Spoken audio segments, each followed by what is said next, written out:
This is White Plains Week, the weekly news roundup. With your moderator, John Bailey, editor and publisher of the daily internet newspaper White Plains Citizen Net Reporter. Jim Benerofe, editor and publisher of SuburbanStreet.com and WhitePlains.com. And Peter Katz, noted broadcaster and journalist. White Plains Week. What's happened? Who are the newsmakers? And what's in store for the future? The views and opinions expressed on this program are solely those of the participants. White Plains Week is presented Fridays at 7:30 and again on Mondays at 7 p.m. here on Channel 76.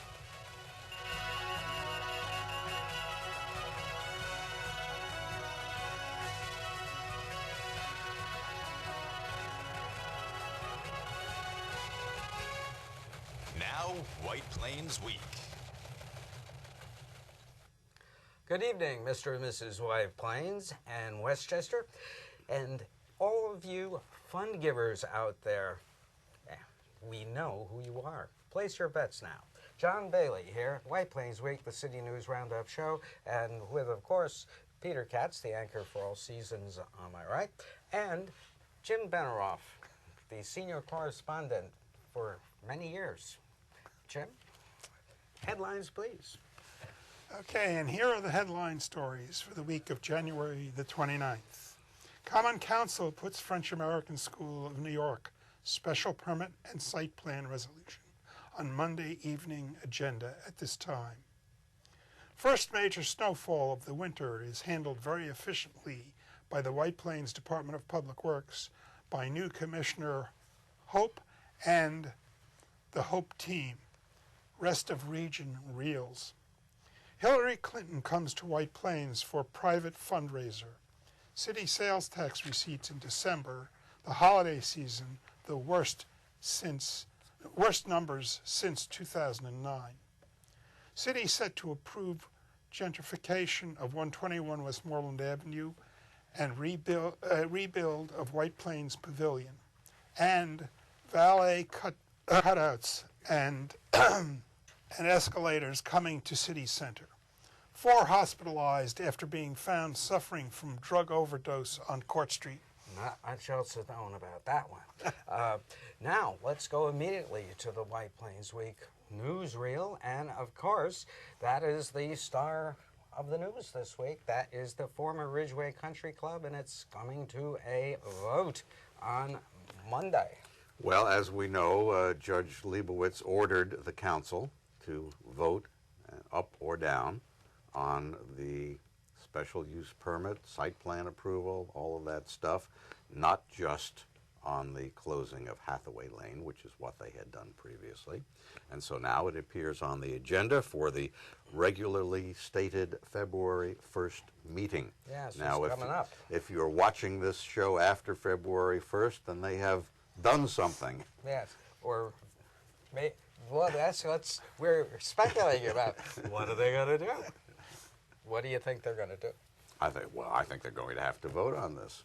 And I will not hazard a guess as to which way they will vote. Some people speculate that there will be a flip-flop of some council members now that they have been reelected to 4-year terms. How cynical of them to think that. And that there will be a 7-0 vote to approve the French-American School project. Others think that we will see a repeat of the lineup that we saw initially, which started this thing into court, where there was a 4-3 vote. It's a majority to approve it. However, they have taken the position that this requires a supermajority vote, which would be 5-2 in order for this to be approved. So we at this point we're just speculating. We're just sitting on pins and needles as we have for the last 5 years, waiting for this project to get going or not get going. You know, what do you think they should do, Jim? Or what do I think they should do? Well, we know what you think they should do, but what do you think I don't know what they're going to do. I wouldn't even hazard a guess.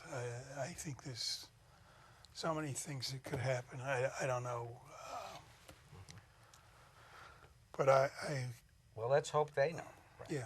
We do know that the judge ordered the parties to the lawsuit that was filed in her chambers on February 11th for a meeting. Right. So presumably between whatever vote happens Monday night, February 1st, and February 11th, they'll figure out what's going to happen here, whether this project is going to move forward or whether in some way it will be tied up in court for many more years to come. Absolutely, but now we have a new chief of the Court of Appeals, Janet DeFiore, who really sort of changes the game. Well, certainly the faces decides, right? the faces have changed on the bench in the state court system. Whether the politics change or not is yet to be seen. That's true, but I hope that someone who attends that February 11th in the judge's chambers will periscope it to us. That would be nice, and then we wouldn't have to worry about it. We'd know. Periscope is a video feed system which was put to use in White Plains this week, and we'll get to that a bit later on in the program. I think Mayor Roach is trying to become an anchor on Fox News. I don't know. Right. Yes, after all, Megyn Kelly is now... But Megyn Kelly is Did much better looking than Mr. Roach. Did you catch the Fox Republican debate coverage last night without Donald Trump present? I'm told this morning the ratings were not that bad. Trump, I suppose, was hoping for a major fall off in the ratings, but apparently they did rather well in the ratings without him. They did better in the ratings than they did with his show. Well, that was sort of a last-minute thing, and nobody. Does he have a network now? Trump Network? Well, I don't know. He was involved in some sort of veterans benefit, which took place opposite the main Fox debate out in Iowa last night. Well, the best commentary on this whole television campaign was the cover of the New Yorker magazine, and I suggest everybody take a look at it, because it's a classic. It has the founding fathers of this country, Jefferson, Washington, Franklin, looking at Trump on the screen and going like this with their faces, and that says it all. All right. It's been a wild campaign. Well, the Common Council has a pretty wild agenda, actually. It looks as if they're going to approve the pavilion redevelopment. You know, that big mall which replaced Alexander's and now is virtually vacant. Yes. And there are plans for a mixed use. I had the impression that they were satisfied. They had a special council meeting, and one of the things they discussed was the pavilion, which is and I'm talking a little bit off the top of my head here. There's going to be, I believe, 750 apartments in 2 separate towers, and there will be some retail, some restaurants. there will be about 80 to 90,000 square feet of retail. And maybe 1,000 parking spaces, just over 1,000 parking spaces in 4 stories of underground parking. And the developer is paying over $2 million in what's called a fee in lieu of parking, where if you're doing a development and you don't have enough parking spaces, you can pay the city a flat fee and not have to build the extra parking spaces that you would normally need. They are desperate. So that appears to be part of it, which should be okay in that area, because the city built a $17 million garage sort of diagonally across the street right behind the Esplanade. And from what we've been able to observe, it's pretty empty most of the time. Although initially the Esplanade was going to be using 3 stories of this garage. Now that the Esplanade itself is hoping to undergo a redevelopment, just how much of this city garage they'll be using remains to be seen.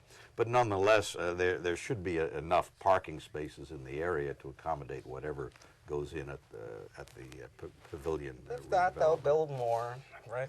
If not, they'll build more. And another thing that they're going to be doing, if we could go to slide 9, since we're talking about what the Common Council is going to do, this is the city center. And Jim, they talked about this Monday night. You were there, and they're reintroducing valet parking in a different way, among other things. Yes, well, At the city center, it's my understanding, and I did not have my hands on the You didn't the- have the your ordinances. periscope working. I didn't have the ordinance. I just had to listen to what they were saying. They are going to make a curb cut, which City Center will spend the money for, sort of where Legal Seafoods used to be. And they will have a valet parking system. Now, this is one place that they will have valet parking. They're setting up a system where somebody that wants to request valet parking submits an application to the parking, then eventually that application, when it's approved by the parking department, goes to the city council. So there could be reasons that the parking department could turn it down and it would never get to the council at all. But one of the objections when they did valet parking before at City Center was that they took out part of the turning lane for the use of valet parking. So That's presumably why they think they're this putting the curb curb cut cut will eliminate solve that problem. And there also has been some interest in doing valet parking on Main Street to service some of the independent restaurants across from the Galleria. These ordinances will cover all of it. Anybody who has valet parking will have to go through this procedure. They will not just be able to do it. You know, I was at one of the restaurants downtown, and I had to complain to them. I said to the manager, you know, your valet was really very pushy when we tried to pull over. Just pushed me right out of the car. And he said, "We don't have valets." Well, now, the other thing that the city center is going to be doing is, according to the backup material, they are going to be putting escalators up to the movies on the Mamaroneck Avenue side, and also they're going to be redoing the Fountain Plaza In back of the city center. where you go into Well, the the garage. escalators have been a long time in coming. That was That was talked 10 about. years ago. Yes, actually, yes. When Capelli was first proposing this, they had talked about having a direct access to the movie theaters from Mamaroneck Avenue via escalators. And then, Jim, your neighborhood now, Westmoreland Avenue, is coming up, and it also looks as if they are going to improve redoing the 121 Westmoreland Avenue. Next slide. That's the old WARC building. That's right. Is There that it is, correct? right. Exactly, and they're going to turn it into lofts. Could you tell us a little bit about that? Okay. First of all, I do want to comment that we had looked at purchasing this building, and we had actually drawn up some plans that were... This is Benerofe, Well, the company, or a different It's just- entity? Benerofe the- International. Yeah, we didn't. And we had a very different concept than what they're doing here. They're going to basically maintain the exterior of the building, but they're going to take the paint off and try to bring out the brickwork. They do not know how, it's really a red brick building, but they don't know how that has faded since it's been painted over, and so they don't know exactly the color it'll end up coming. Some of the renderings showed it more beigey, and some of them showed red brick. Right. And interiorly? Interiorly, they're going to put in 65 apartments. So these are lofts, though. I mean, because it's a warehouse building, you know, with high ceilings. There will be 5 two-bedroom apartments. There will be 42 studio apartments, and there will be 18 one-bedroom apartments. The studio apartments will be 500 square feet. The one-bedrooms will be 700 to 750 square feet. They didn't give any square footage on the two bedrooms, so I don't know what that is. But that's pretty And, good. it sounds as choice. if the attempt here is to appeal to a gentrification, millennial type market. The same people who might look for lofts in Brooklyn or in Soho or Yeah, I think that's places like that. what they're aiming at. They And will of course, have, it's close enough to walk to the train station. So for commuting, it would be an ideal location, presumably. They will have 80 parking spaces, and there will be some stacked parking. I see in that lot right next to it, that's not going to contain 80 cars unless they stack it. We said Yeah. they will Well, have some yeah, you stacked. can I don't know cram in more exactly how cars many if- stacked parkings, but they, and there's a little section which kind of was built later on that's right now on the front of the building. Not on the front, it's near the front of the building, but the actual entrances, I believe. So Jim, if this works, now there are other similar warehouse-type buildings in that area. If this works, do you think there would be an attempt to go in and just redevelop all of the structures there? No, I don't think that. For instance, the other building that is similar is where my office is, and that's a much larger building. This 121 is 48,000 square feet. I'm in 39 Westmoreland Avenue, and I believe that building is 80,000 square feet. But we are filled now with tenants. There's not any. There might be one small space that's filled, but that building stays pretty full. So it's a very popular commercial location. Oh yeah. So I don't know. That's the only other multi-tenanted or large building where you could get a lot of apartments. Apropos to that, the Historical Commission is going to meet this week and is expected to make Soundview Manor an historical building designation, and also the Good Counsel buildings. So Yes. that'll be interesting. And now, Well, that may would certainly give the city more say on Yes. On approving whatever a private Right. developer might want to do with those properties. Historical Society flexing its muscles after all these years, and Someone flexing some muscles. right, exactly. And I also want to go to our visitor this week, and Peter Katz covered our visitor. Yeah, actually, the presidential campaign came to White Plains. Yes. Hillary Clinton, shown in the center there, attended a private fundraiser. Peter shot this. This was over at 1133 Westchester Avenue. That's an office park owned by Robert Wise and his RPW group. She came in for this. It was billed as a breakfast with Hillary. It was scheduled from 8:30 a.m. till 10:30 a.m. This past Thursday. And she arrived a little before 9 and actually stayed full 2 hours until just before 11, so it went a little beyond schedule. And interestingly, they tried their best to make this a stealth event, to do it in secret. The event itself was closed to the press, and when members of the media, some of the local television operators, even the Journal News, which has its office right in that office park, just steps away from where this event was taking place, tried to take pictures. They were unceremoniously told to leave. In fact, we were kept by not only the people from the RPW group, but by the Secret Service at a far distance from Mrs. Clinton. Referat. There was what's called in the news business, a stakeout, where you just hang around and wait, hoping to get the picture of the celebrity walking into an event.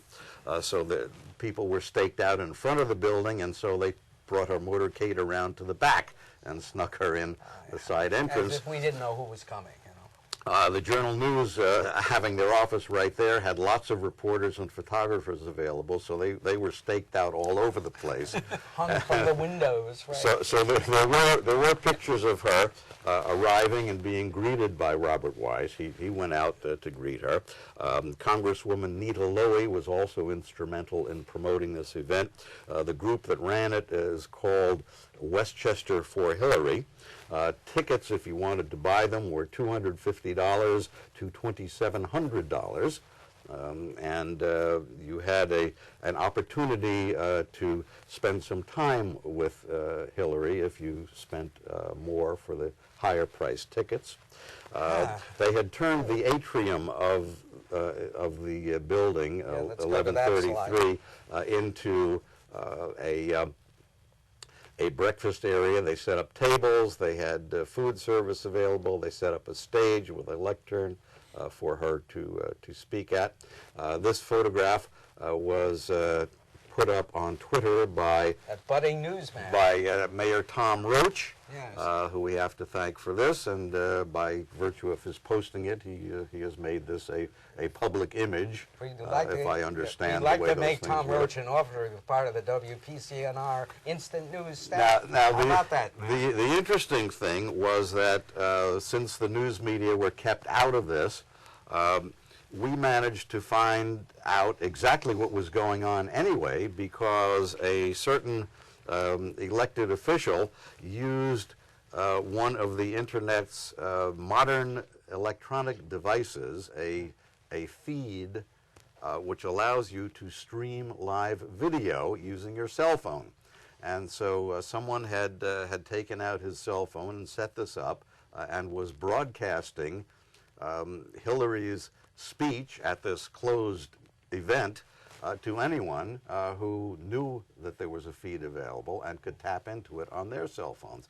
So there we were, a bunch of news people standing around a cell phone, watching Hillary, listening to her, taking notes, capturing virtually every word. There were some times when the transmission was interrupted for a few seconds, but capturing just about every word she said from this event, which they had gone to great lengths to keep the news media from covering. It was funny. It was one of the more preposterous things. Now this came on the heels of the Clinton campaign kicking out the reporter for the London Daily Mail from the campaign pool. These are reporters who are with the candidate throughout the day, covering every word, every move that the candidate makes.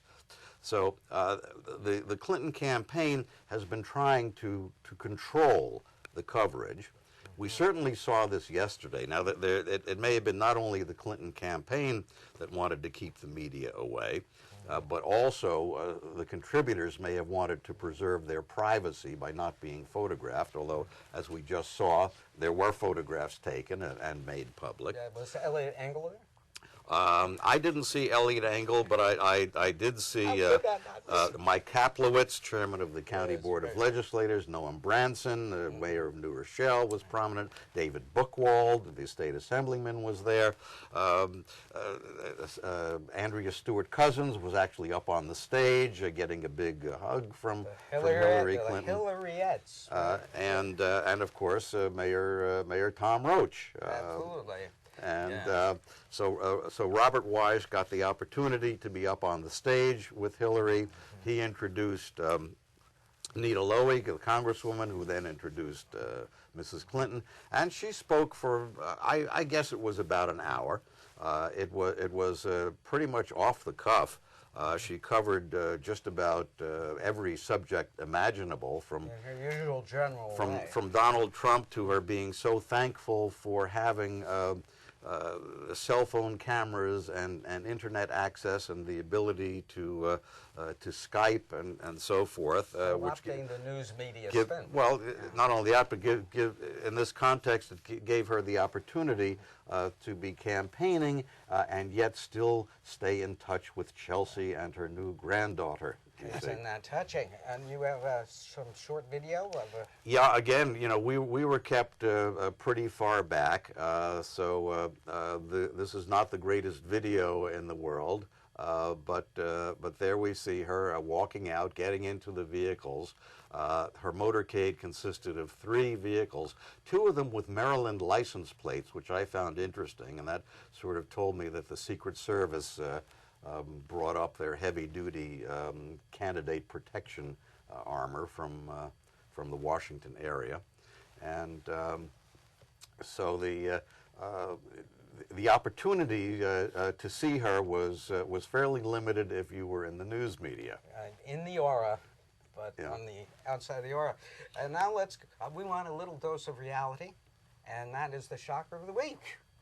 And what happened was we got the sales tax figures for December, both the cash received through the last quarter of 2015, and also the month of December, the big time month, and they were not good. The sales tax collections for the city of White Plains in October, November, and December were down 3.36%.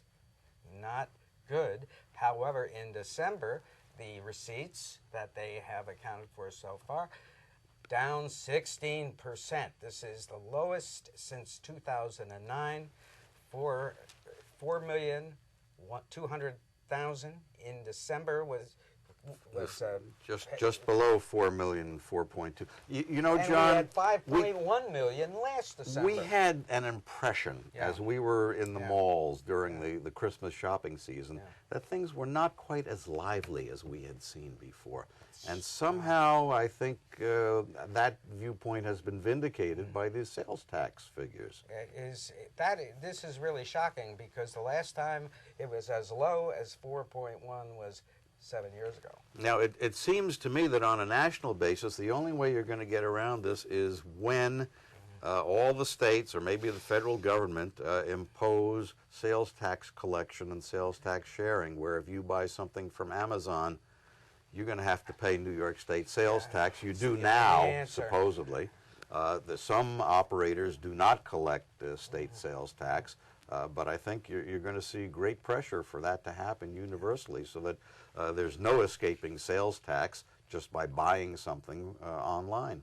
Okay, now we had a snowstorm last weekend. We can go to slide 2 and just run through those 4 snow slides. Well, you know, the important thing is that White Plains did very well in cleaning up the roads here. Unlike what happened in Queens and other places. Certainly Washington, D.C. is still digging out of that.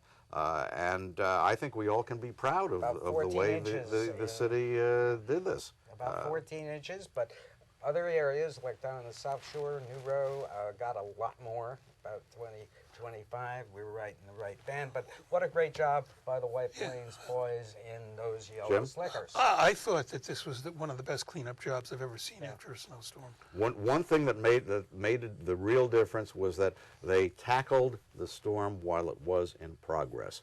The trucks made several passes down my street while the storm was still underway. You could roll Sunday morning. And speaking of rolling, we're going to have Laura Schwartz of the April's Child on People to Be Heard next Thursday at 8 and Saturday at 7 and on whiteplainsweek.com. All about a very key problem. John Bailey, Peter Katz, Jim Benerofe. Good night for White Plains Week. White Plains Week has been a presentation of White Plains Citizen Net Reporter, WPCNR.com, in cooperation with Channel 76. Comments may be emailed to WPCNR@AOL.com.